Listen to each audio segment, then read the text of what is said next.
Summer friendly easy রান্না। নমস্কার বন্ধুরা, আমার সংসারের খুঁটিনাটিতে আপনাদের সবাইকে ওয়েলকাম।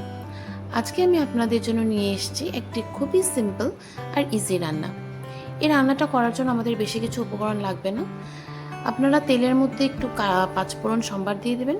পাঁচফোড়নটা একটু ভাজা ভাজা হয়ে যাওয়ার পর এখানে আমি দিয়ে দিব হচ্ছে সেদ্ধ করা আলু। এখানে চেষ্টা করবেন আলুটা একটু বেশি করে যাতে সেদ্ধ হয়, কারণ এখন আলু আমরা সবাই কী করি, আলুটাকে যে কোনো রান্নাতে আমরা চেষ্টা করি আলুটাকে আগে একটু বয়েল করে নেওয়ার জন্য। বাট এটা যেহেতু শুধু আলু দিয়ে করা হবে রান্নাটা, তার জন্য আমি এটাতে একটু বেশি করে বয়েল করে নিয়েছি। তারপর আমরা এটাকে ভালো করে নাড়াচাড়া করে নেব। নাড়াচাড়া করে নেওয়ার পর একটু ভাজা ভাজা হতে দেবো আমরা আলুটাকে।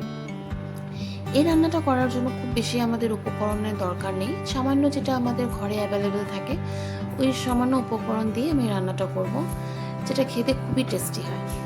এখন দেখুন এখানে আমি দিয়ে দিচ্ছি লবণ। আপনারা আপনাদের স্বাদ মতো লবণ দিয়ে দিতে পারেন।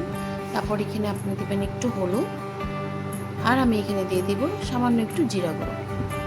তারপর আমি একটু ভালো করে এটা ভেজে নেব। ভেজে নেওয়ার সময় দেখুন আপনাদের ফিল হতে পারে যে এখানে তেলটা খুবই কম। তো যাদের একটু তেল যারা একটু খান, তাও এই রান্নাটা আমি খুবই হেলদি করার জন্য এখানে তেলটা আমি একদমই কম ইউজ করেছি। তো আপনারাও চেষ্টা করবেন তেল একদমই কম দেওয়ার জন্য। আর এখানে যদি আপনাদের এটা ফিল হয় যে আপনাদের রান্নাটা লেগে যাচ্ছে কড়াইতে, তো আপনারা কি করতে পারেন, সামান্য পরিমাণে জল দিয়ে রান্নাটাকে ভালো করে কষে নিতে পারবেন। দেখুন আমি এখানে সামান্য একটু জল দিয়ে দিব যাতে আমার রান্নাটা লেগে না যায়। আর সামান্য একটু জল দিয়ে আমি ভালো করে এটাকে কষিয়ে নিই। তাতে কি হয়, যেটা মশলার যেটা ফ্লেভার থাকে ওটাও ভালো করে আসে, আর তার সঙ্গে আমাদের কড়াইতে খাবারটা লেগেও যায় না। এখন আমরা এটা ভালোভাবে নাড়াচাড়া করে নিয়ে অল্প সময়ের জন্য রেখে দেবো। এটাকে ভালো করে সাঁতলাতে দেব। এই সময় আমাদের গ্যাসের স্টিমটা একদমই লো রাখবেন। তারপর আমি এখানে দিয়ে দিব হচ্ছে ঝালটা। দেখুন আপনারা আপনাদের নিজের মতন করে দিতে পারেন।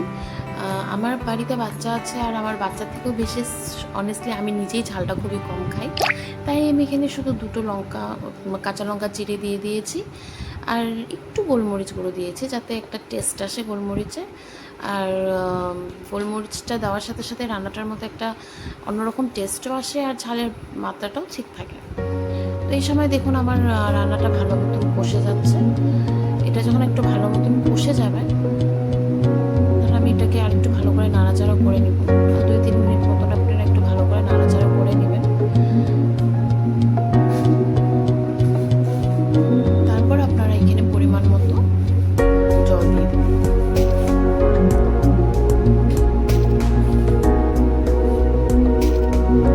আমার একটু গ্রেভিটা বেশি আমি দিয়েছি, কারণ আমি এখানে একটা স্পেশাল ইনগ্রেডিয়েন্ট যেটা এই রান্নাটাকে একটু স্পেশাল বানিয়ে দেবে। আর ওই রান্নাটা, ওই জিনিসটার ফ্লেভারটা যাতে আমাদের রান্নাটার মধ্যে খুব ভালো মতো পড়ে, তাই আমি এটার মধ্যে জলটা একটু বেশি দিয়েছি। আর যাতে আমার আলুটা যদি কোনোখানে সিদ্ধটা কমও হয়ে থাকে, তো ওটাও ভালো করে সিদ্ধ হয়ে যাবে। তো এরপর যখন দেখবেন আপনার একটু বয়েল হওয়া শুরু করবে, তখন আপনারা এখানে দিয়ে দেবেন হচ্ছে কস্তুরি মেথি।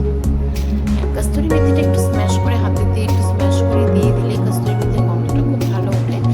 আর কস্তুরি মেথিটা যখন আপনি রান্নাটার মধ্যে দেবেন, তখন রান্নাটার একটা অন্যরকম টেস্ট আসবে। এছাড়াও আপনারা যদি কস্তুরি মেথিটা না দিতে চান, তাহলে আপনারা এখানে গরম মশলা গুঁড়োও দিতে পারেন। নিশ্চয়ই চেষ্টা করবেন ঘরে বানানো গরম মশলা, যেটাতে শুধু এলাচি আর দারচিনি আপনারা একটু প্যানের মধ্যে সল্ট করে নিয়ে ওটাকে গুঁড়ো করে, মিক্সারে গুঁড়ো করে আপনারা ওটা ইউজ করতে পারেন। তো ওটাতেও একটা সুন্দর ফ্লেভার আসে রান্নাটার মধ্যে। কিন্তু আমি এখানে একটা কস্তুরি মেথি দিয়েছি যাতে রান্নাটার একটা অন্যরকম গন্ধ আসে বা টেস্টটা অন্যরকম হয়। এই জায়গায় আপনারা এটাকে একটু স্টিমটা কমিয়ে রাখবেন, আর কস্তুরি মেথিটা যাতে ভালো করে পুরো রান্নাটার মধ্যে কস্তুরি মেথির ফ্লেভারটা এসে যায়, তার জন্য একটু সময় আমরা এটাকে রেখে দেব।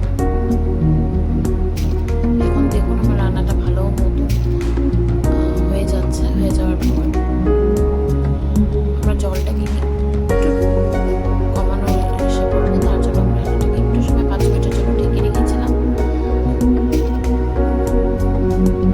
ঢেকে রাখার পর